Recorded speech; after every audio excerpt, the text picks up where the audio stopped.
So far, every subquery we've seen has been a simple subquery, meaning they can execute by itself. But there are also correlated subqueries. Correlated meaning that the subquery is correlated or dependent upon or refers to some kind of data or column in the outer query. So to set this up, let's switch over to CHA2. And I have some code I want to go ahead and execute just so that the base camps have regions so we can do some comparisons.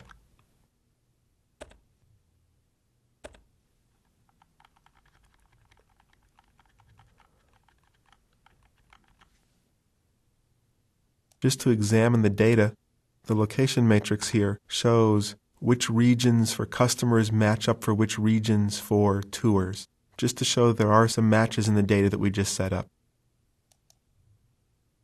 So now to get into these correlated subqueries, we're going to try to answer the question of who lives near or in the same region as a base camp. And to do this, we're going to use the exists operator for the where clause.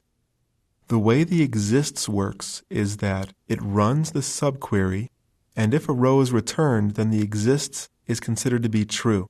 And the correlation of it is that the subquery actually refers to C as one of the tables, but C is not part of the subquery.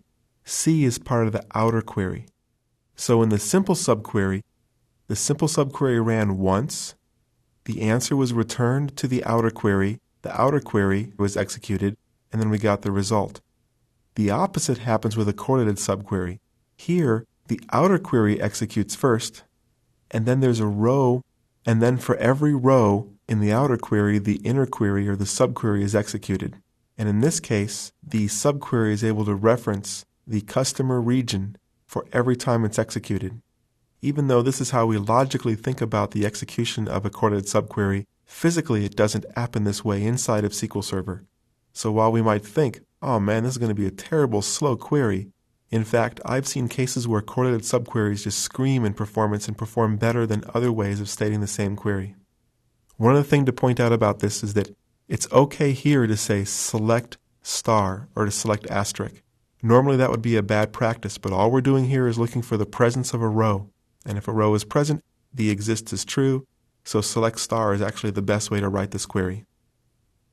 So we're still in the CHA2 database, and we can execute this query, and it'll return everyone who lives in the same region as their base camp. Because all we're doing is comparing region to region from base camp to customer, this same query could have been written as a join.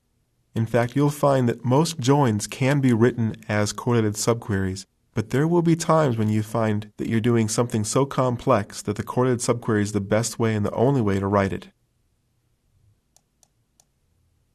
This is that same query as a join. Here's a more complex query that uses the where exists, and this query tries to answer who has attended an event someplace in their home region. So we have to look at what is the home region of the customer, what's the home region of the event, and then compare those.